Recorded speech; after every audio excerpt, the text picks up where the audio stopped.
जब जंगल में आग लगती है तो न वो बरगद बचते हैं जो हवा को आंधी में तब्दील करते हैं, और न वो बांस बचते हैं जो आपसी रगड़ से चिंगारी पैदा करते हैं। तो मत समझना डराने से डर जाएंगे, अब के सारी हदों से गुजर जाएंगे। मौत के नाम का खौफ देता है क्यों, मौत जिस रोज आएगी मर जाएंगे। मैं डरा नहीं, मैं झुका नहीं, कहीं छुप छुपा के खड़ा नहीं। विजयवाड़ा वालों, हर सितम का जवाब आएगा, देखना इंकलाब आएगा। हम सब वो कोशिश कर रहे हैं, तो मेरी हिम्मत को सराहो, मेरे हमराह चलो। मैंने एक शम्मा जलाई है अंधेरों के खिलाफ। मैं विजयवाड़ा आज ना आता, मेरे पास 50 बहाने थे। मैं कह सकता था कि मैं यहां मसरूफ हूं, वहां मसरूफ हूं। मैं मसरूफ था भी, मुझे झूठ नहीं बोलना था, मुझे सच बताना था। लेकिन जब विजय राव जी आए तो मुझे लगा कि एक इंसान जिसकी उम्र इतनी है, वो कितनी मोहब्बत के साथ चाहता है कि कम्युनल हार्मोनी पे बात हो, एकजुटता पे बात हो। मैंने कहा विजय राव जी आप चलिए, आप करिए प्रोग्राम, कुछ नहीं, मैं सीधे हाजिर होता हूं। मैं एयरपोर्ट पे उतरा, न तो चेंज करने गया, न मौका भी नहीं था, मैं सीधे आपके बीच में हाजिर हुआ। मुझे लगा कि आप सारे लोग पसीने में बैठे होंगे परेशान होकर के। तो साथियों, फिर कह रहा हूं कि बहुत लंबी चौड़ी तकरीर नहीं करना है, हालांकि ये कहते कहते मैंने लंबी चौड़ी तकरीर कर दी है काम भर की। तो आपसे बस ये गुजारिश करता हूं कि सिर्फ विजयवाड़ा तक इसको मत रोकिए।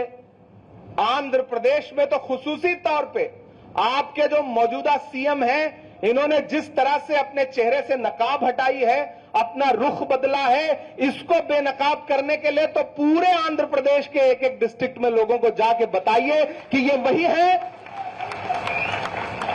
कि जो अवतार में आए थे तो कह रहे थे कि नहीं हम कोई आपके खिलाफ काम नहीं होने देंगे, और अगले दिन जब बिल पेश हुआ तो ऐसे खामोशी के साथ उन्होंने सरेंडर किया ना कि कोई भी शर्मा जाए। तो अगर आज दिल्ली में नफरतें उफान पर हैं, तो उसमें सबसे बड़ा मैंने कहा ना, 2 स्टेट। किसी बड़े बुजुर्ग ने कहा है कि जब जंगल में आग लगती है तो न वो बरगद बचते हैं, बरगद एक बहुत बड़ा दरख्त होता है, जब जंगल में आग लगती है तो न वो बरगद बचते हैं जो हवा को आंधी में तब्दील करते हैं, और न वो बांस बचते हैं जो आपसी रगड़ से चिंगारी पैदा करते हैं। तो ये जो बरगद हैं, इन बरगदों ने हवा को आंधी में तब्दील किया है। ये गुनहगार हैं, आने वाली नस्लें इनसे जरूर सवाल पूछेंगी, इसमें कोई दो राय नहीं। तो साथियों, आप सबको एक बार फिर से बहुत मुबारकबाद देता हूं, और यूनाइटेड फॉर हार्मोनी इस प्रोग्राम के लिए आप साथियों को एक बार फिर से विजय राव जी और उनकी पूरी टीम को और प्रशांत भूषण जी को सबको बधाई। बड्डे राव जी जिस तरह से इस उम्र में भी जो मोहब्बत के लिए उनका जज्बा है, बैठे हैं, निजामत कर रहे हैं, लंबा सा सफर तय करके आए हैं। मुझे लगता है विजय राव जी के लिए और बड्डे राव जी के लिए एक बार जोरदार ताली आपकी बजनी चाहिए। इन 2 बड़ों की कोशिशें यकीनन बहुत बड़ी हैं।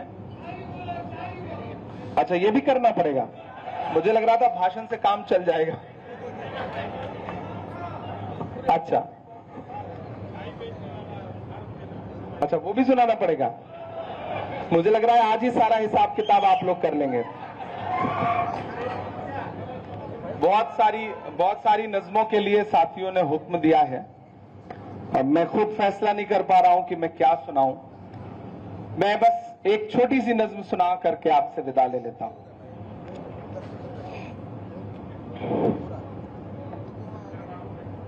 अच्छा, चंद्र बाबू पे, मैं आजकल नीतीश बाबू पे ज्यादा सुना रहा हूं।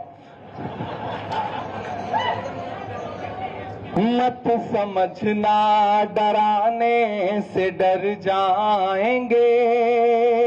आप थक तो नहीं गए हैं? थके नहीं है ना? तो मत समझना डराने से डर जाएंगे, अब के सारी हदों से गुजर जाएंगे। मैंने पार्लियामेंट में कहा था कि जिले इलाही जमहूरियत जो है वो ठसक और अकड़ से नहीं चलती है। इसी ठसक के साथ देश की पार्लियामेंट में सीए का कानून भी लाया गया था ना, याद है आपको?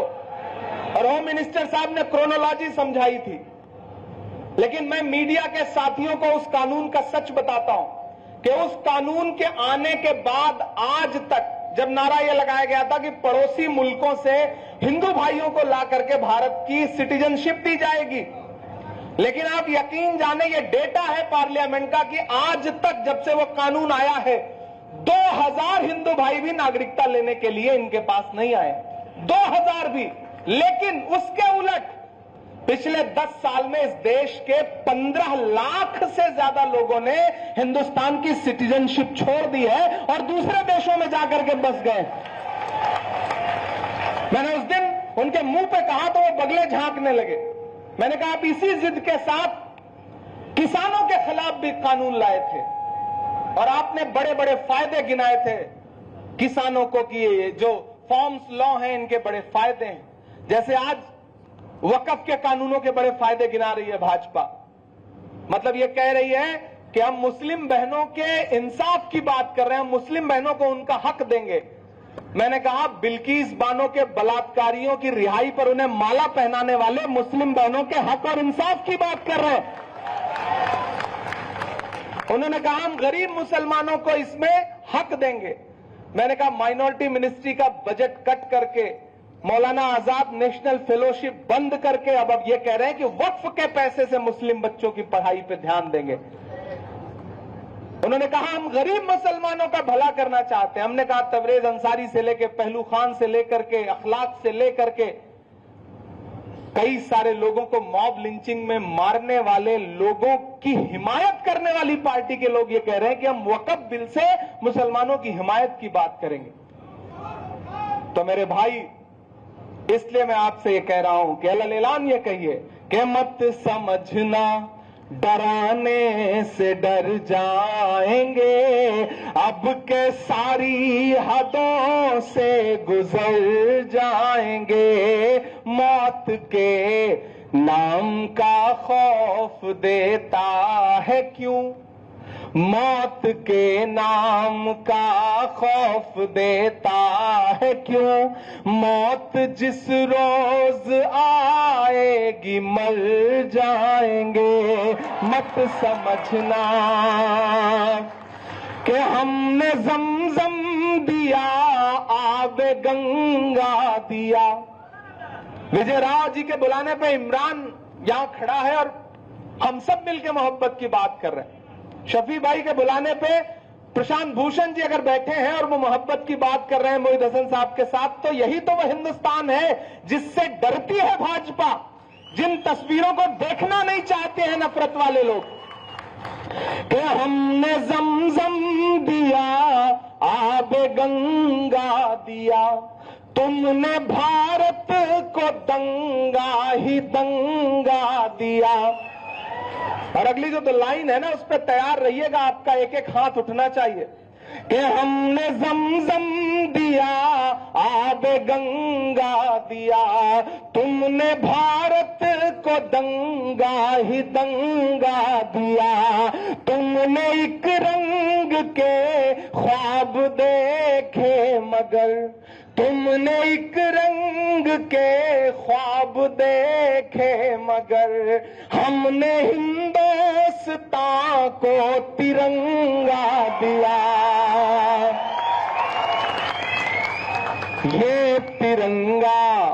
ये तिरंगा बदन पर लपेटे हुए, ये तिरंगा बदन पर लपेटे हुए, एक दिन इस ज़मीन में उतर जाएंगे, मत समझना डराने से डर जाएंगे, अब के सारी हदों से गुजर जाएंगे।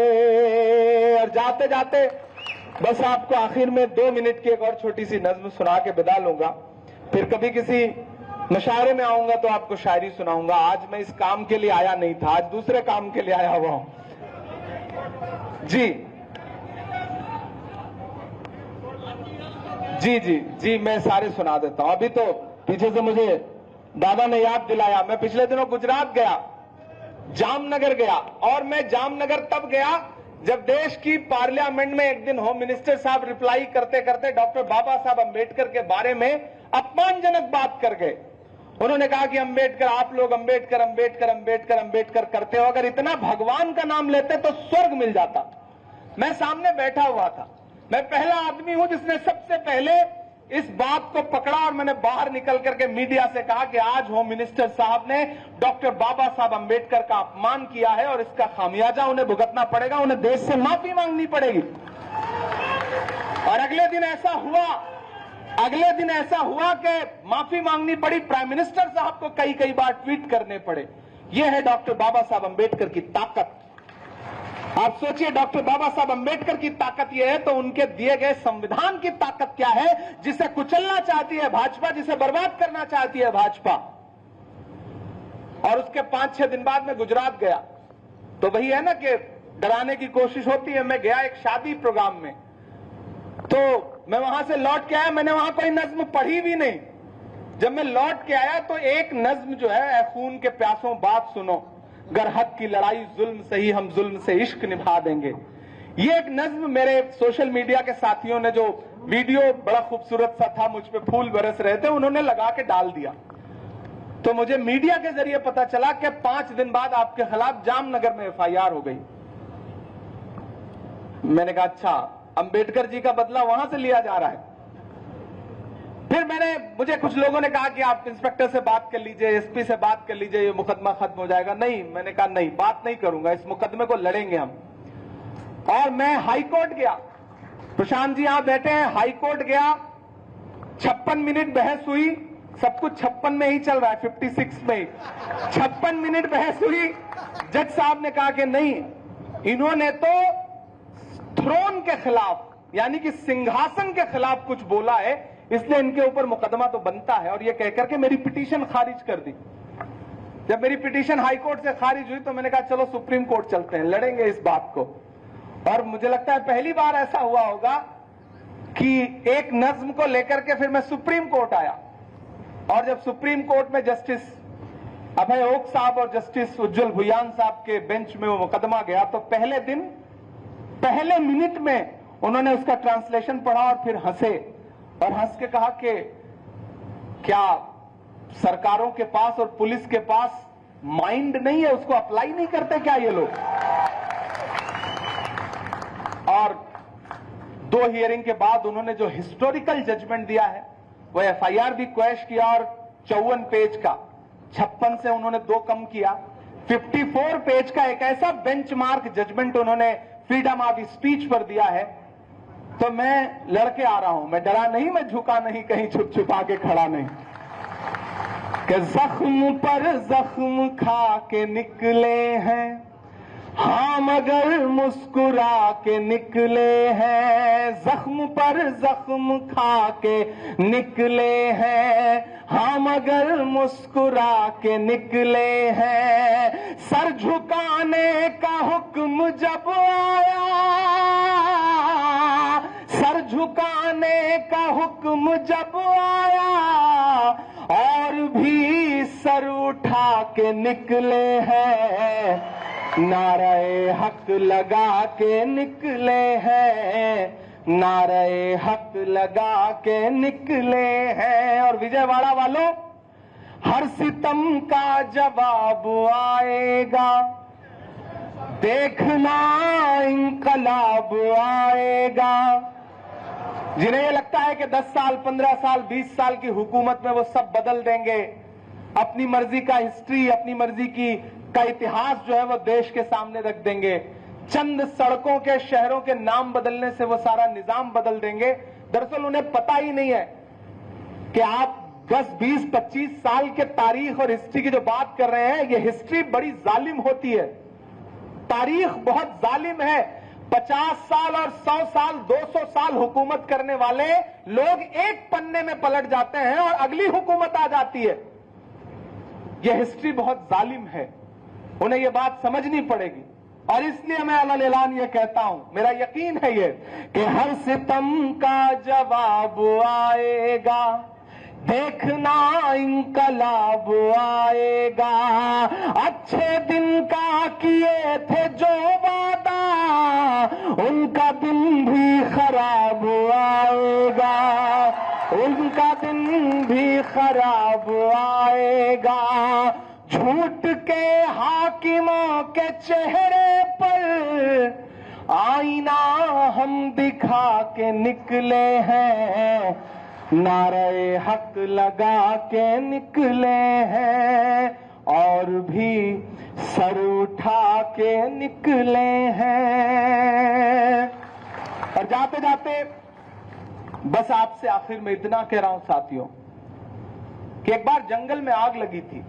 जंगल के सारे जानवर परिंदे अपना घर छोड़ के भाग रहे थे, आशियाना छोड़ के भाग रहे थे। एक नन्ही सी गौरैया, एक बहुत छोटा सा परिंदा होता है ना, देखा है आपने, बहुत छोटा सा, गौरैया बोलते हैं उसको हमारी तरफ, आपकी तरफ कुछ और बोलते होंगे। वो नन्ही सी गौरैया अपने जलते हुए घोंसले को देख रही थी और पड़ोस में जो एक दूसरा दरख्त था उस पर बैठ करके उसकी आंख में आंसू थे। एकाएक उसके अंदर हिम्मत आई, उसको लगा कि ये दहकती हुई आग मेरा आशियाना जला दे रही, पूरे जंगल को जला दे रही।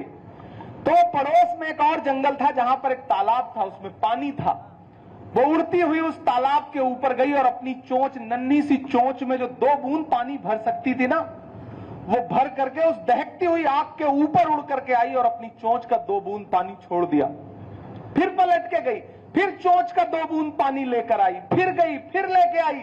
ये करते करते जब वो बहुत थक गई ना, तो वो सामने जो पेड़ था उस पर बैठ के थोड़ा सा सुकून की सांस लेने लगी। तो वहां बैठे हुए अजगर ने उससे कहा, क्यों री गौरैया, तुझे क्या लगता है तेरे 2 बूंद पानी से जंगल की इतनी बड़ी आग बुझ जाएगी? तो गौरैया के जवाब को विजयराव जी का जवाब समझना, प्रशांत भूषण जी का जवाब समझना, इमरान का जवाब समझना, मस्तान वली का जवाब समझना, दादा गांधी जी का जवाब समझना। गौरैया ने अजगर से कहा कि मुझे यह पता है कि मेरे 2 बूंद पानी से शायद जंगल की इतनी बड़ी आग का कुछ ना बिगड़े, लेकिन उससे भी बड़ी बात मुझे यह पता है कि आने वाले दिनों में जब जंगल का इतिहास लिखा जाएगा तो मेरा नाम आग लगाने वालों में नहीं बल्कि आग बुझाने वालों में लिखा जाएगा। हम सब वो कोशिश कर रहे हैं, तो मेरी हिम्मत को सराहो, मेरे हमराह चलो, मैंने एक शम्मा जलाई है अंधेरों के खिलाफ। बहुत शुक्रिया आप सारे लोगों की मोहब्बतों का। फिर आपसे कभी मुलाकात होगी।